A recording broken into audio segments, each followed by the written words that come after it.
New polling out today from Morning Consult. 66% of voters say Trump attempted to overturn the 2020 election. 66% say he claimed the election was fraudulent without evidence. 59% say he misled the public on the outcome of the election. 44% of Republicans say Trump lied about the election results. That's up 7 points since the end of June. Yeah, that's good. I think this is actually great. Does it matter if he runs again in 2024? I think they'll probably forgive a lot.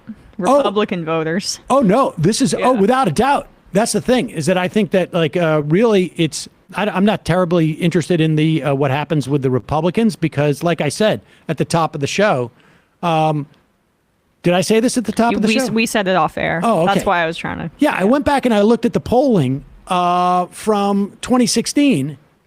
And here, Matt, you can pop this up on the screen. Let me send this to you. And Donald Trump was at no higher than 35% until March 20th of 2016, when there was only two more, and there should be a scroll down. You can see that graph. Okay, that purple line and that black line represent John Kasich and Ted Cruz. Ted Cruz, one of the most hated people who are in our government, I think. Yeah. And John Kasich, the other most hated person in the Republican Party.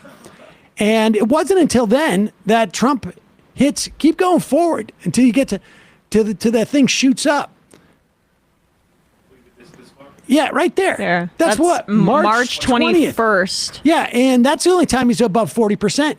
Here's the thing with Trump is that, that 35% of the Republican Party, it's the best 35 that supports him, they're not going anywhere. Yeah. And there's no one else who can claim to have that strong of support in the Republican Party.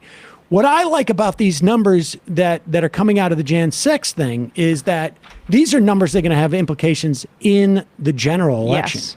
And so, it means that the Jan 6 hearings are effective, in my opinion. I mean, I agree. I mean, it's hard to imagine what else they were attempting to do.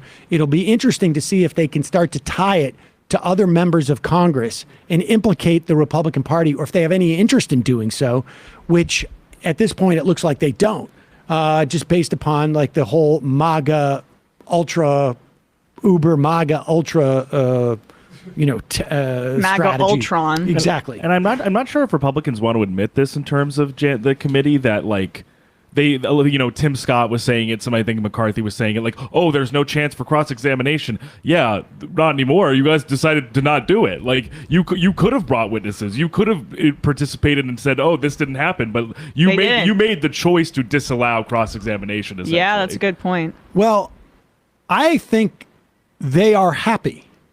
I think largely the Republican Party is happy with these numbers. I think they're probably more happy than they should be. But it is no coincidence that you're seeing all these moves by DeSantis right now. Yeah. Right? You have we've had a 1 month period of time where these hearings have happened, maybe even less.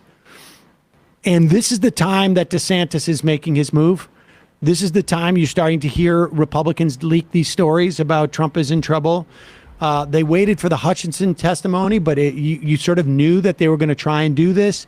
And again, I wouldn't be surprised if there were 4chan posters right now, or people, posting on Twitter with hashtag, Trump, or going into, truth, whatever that social media, Truth Social, or whatever it is, or doing Rumble videos, claiming that DeSantis is behind a lot of what we're seeing with these Jan 6 They might be onto something too. I don't know. I would imagine that would create a lot of discord. And not the good kind like we have at majoritydiscord.com. I'm saying Majority Discord. Yeah, Gotcha. I'm saying it would cause, that would be like an Operation Chaos type of thing. Yeah. If someone wanted to do that. So you never know. People are funny that way.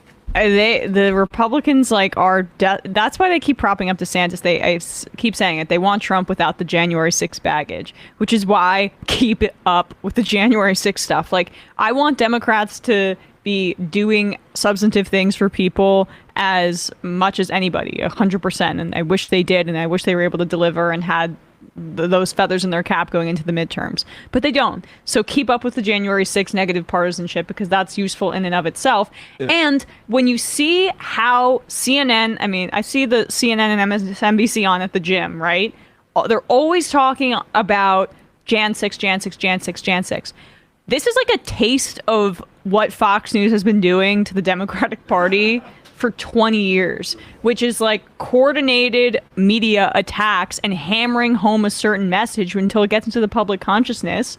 And now look at the poll numbers that they're indicating. It's made a huge difference. Fox has been doing this for like, I mean, they try with Dr. Seuss, but they were doing it for decades with Benghazi, with the Hillary server, whatever it needs to be. They've been successful. And this is a taste of what could have been if the Democrats were better at weaponizing the media and negative partisan. Right. And it's not, I mean, it's not just like, it's not that hard to weaponize the media. You have to do these things over and over again. They had they had 55 votes to get rid of the Affordable Care Act. They had 6 different hearings. Was it on Benghazi or 5? I mean, major hearings. And the media follows what the parties do. So, and like, I mean, I would agree with Emma about I'd prefer they do Medicare for all and loan forgiveness and stuff like that. But this is actually like setting up for the integrity of elections is actually material. This is pretty material stuff.